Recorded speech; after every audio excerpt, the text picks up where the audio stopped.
used to believe I had the perfect life.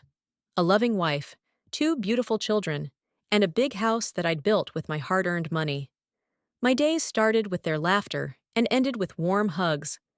But one morning, a single moment turned my perfect life into a nightmare I couldn't escape. It started as an ordinary day.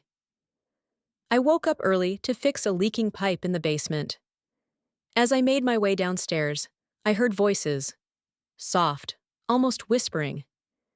Curious, I stopped in my tracks and strained to listen. What I heard next shattered my entire world.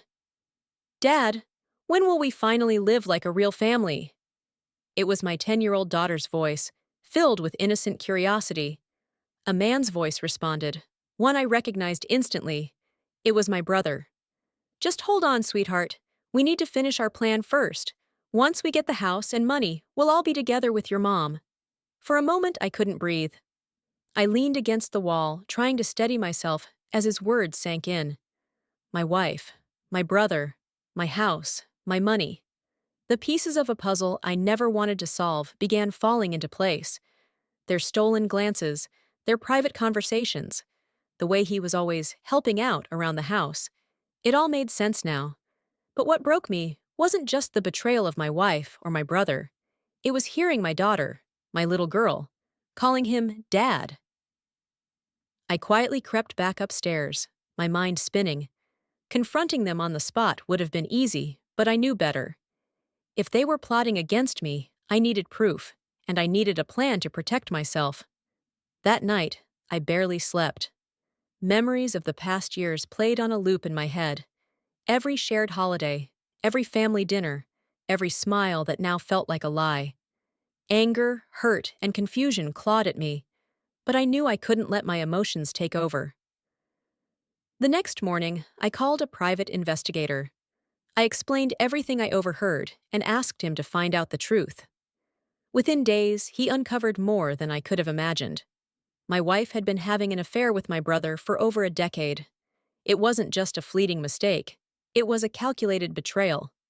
What's worse, she had been secretly transferring money from our joint account to another account she shared with him. The investigator provided me with bank statements, phone records, and even pictures of them together. But the ultimate blow came when I decided to request DNA tests for my kids. Deep down, I feared the answer, but I had to know the truth. When the results came back, I felt like someone had ripped the ground out from under me. Neither of my children was biologically mine. Both were fathered by my brother. I sat there in silence, staring at the results. The world around me faded. The kids I had loved, raised, and sacrificed everything for weren't mine. My wife and brother had stolen more than just my trust. They'd stolen my family. But if they thought I would let them destroy me without consequences, they were wrong. This wasn't going to end the way they'd planned. I thought I had uncovered it all: the affair, the betrayal, and the devastating truth about my kids. But the private investigator wasn't done yet. A week after delivering the DNA results, he called me with something even more shocking. "Are you sitting down?" he asked. "What is it now?" I replied, bracing myself for more bad news. "We dug deeper into your brother's background. It seems he's been lying about more than just the affair." My heart raced. "What do you mean?" "He's been using a fake identity," the investigator revealed. "Your brother isn't who you think he is. Legally, he doesn't even exist. And here's the kicker. He's been married before, twice. Both times his wives mysteriously vanished." I felt like I'd been punched in the gut. My own brother wasn't just a liar and a cheater. He was dangerous. Suddenly, the stakes were higher than I could have imagined. Was my wife in on this, or had she become another victim in his twisted schemes? I couldn't trust anyone anymore, not even the woman I had once loved. With this new information, I knew I couldn't just expose their affair and fraud. I had to ensure neither of them could hurt me or my children any further. I worked with my lawyer and the investigator to set a trap. I didn't confront them directly.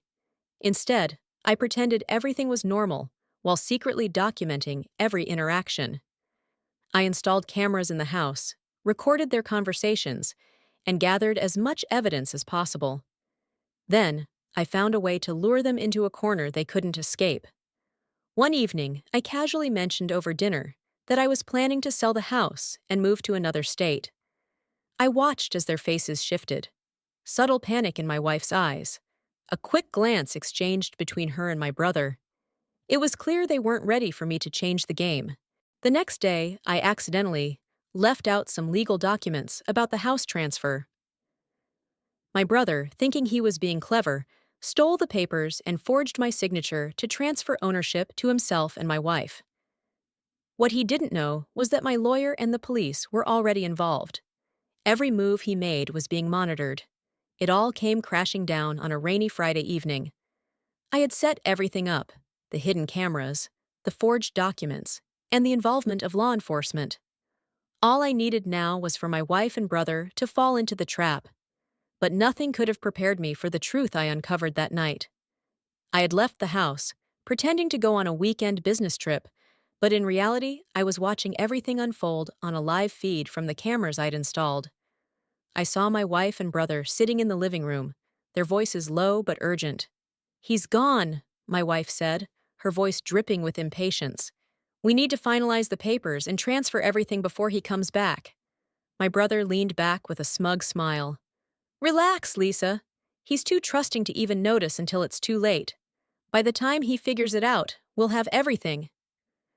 Then something unexpected happened. My wife hesitated. For a moment, it looked like she was having second thoughts. "I don't know, Jack. This is getting out of hand. What if he finds out? He's still the father of my kids." My brother cut her off, his voice sharp. "Your kids? Are you seriously still lying to yourself?" "What are you talking about?" she asked, confused. "That little boy isn't even yours," my brother said coldly. The room fell silent. My wife stared at him, frozen, before whispering, "What do you mean, Jack?"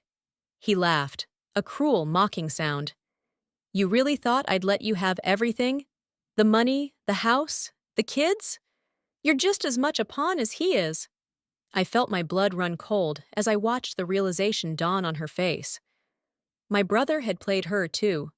The son she thought was hers wasn't biologically hers at all. My wife had been nothing more than a stepping stone in his grander plan. She screamed, throwing something at him, but he caught her wrist and said in a voice that sent chills down my spine, "You're in this as deep as I am. If I go down, you're coming with me." At that moment, I decided it was time to step in. With the police and my lawyer on standby, I burst through the front door. "End of the line, Jack," I said, my voice steady despite the rage boiling inside me. Their faces turned pale. My wife tried to stammer an excuse, but I held up my phone, showing them the live recording of their entire conversation. "You're both done," I said, "and this time there's no way out." The moment I stepped into the room, their heads snapped toward me like deer caught in headlights.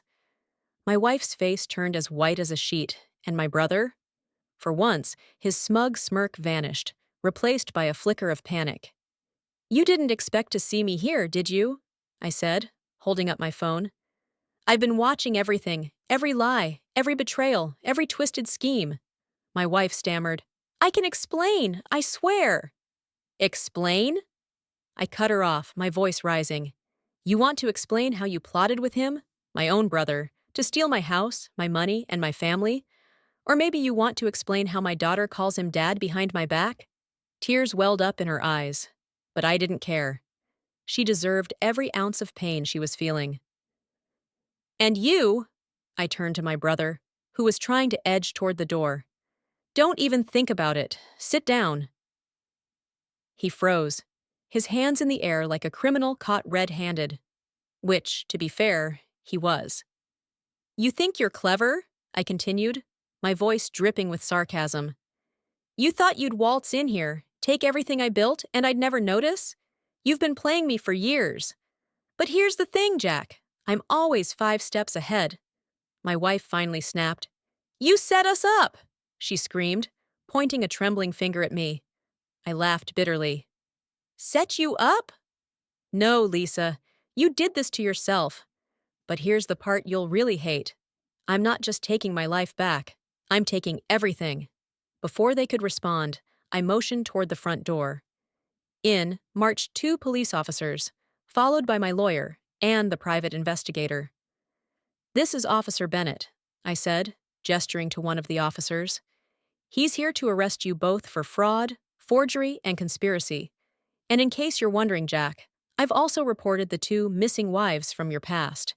The investigator found enough evidence to reopen both cases. You're not just losing the house, you're losing your freedom." The room erupted into chaos. My wife lunged toward me, tears streaming down her face. "Please don't do this. Think about the kids." I glared at her. "The kids? You mean my niece and nephew? You and Jack made sure I'd never get to call them mine. Don't you dare use them as an excuse now." As the officers cuffed my brother, he snarled, "You think you've won? This isn't over." I leaned in close, my voice low enough for only him to hear.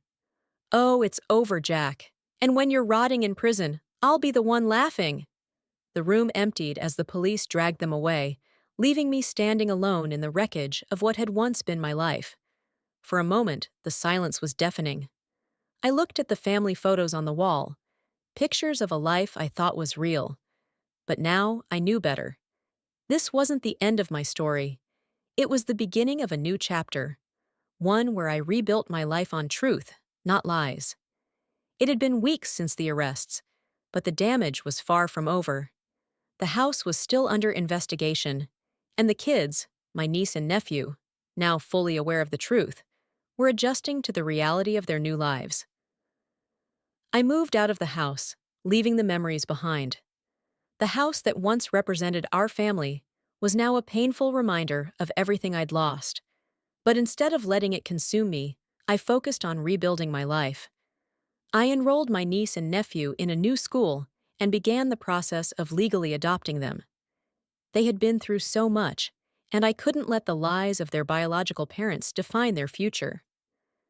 My lawyer and I worked tirelessly to remove any financial ties to my wife and brother, ensuring that they couldn't touch a single dollar I earned. Slowly but surely, I started to regain control of my life and my sense of self. One evening, after a long day of paperwork and legal meetings, I sat in the living room of my new home with my niece and nephew. They were playing video games, laughing as if they hadn't just experienced the worst betrayal a child could face. It was in that moment that I realized something. The betrayal would always hurt, but I had the power to heal. I could choose to be a victim of the past or the architect of my own future. As I tucked them into bed that night, I whispered, "We're a family now.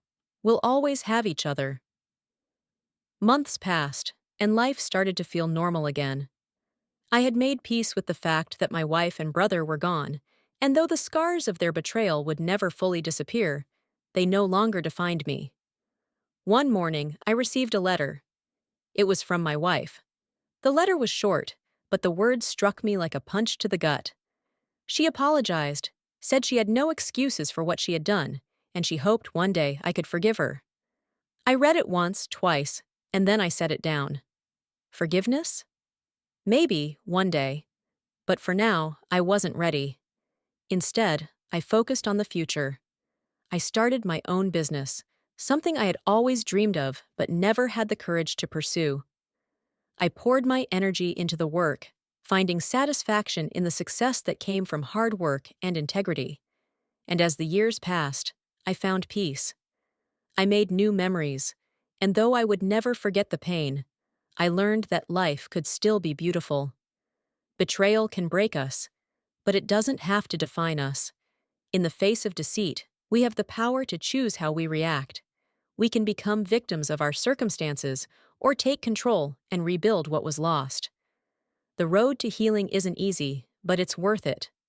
Always remember, the truth will always come to light, and in the end, it's the strength we find within ourselves that truly matters. Thank you for watching, and if you haven't subscribed to my channel yet, please do so and press the notification bell. This way, you'll stay updated with more shocking real-life stories.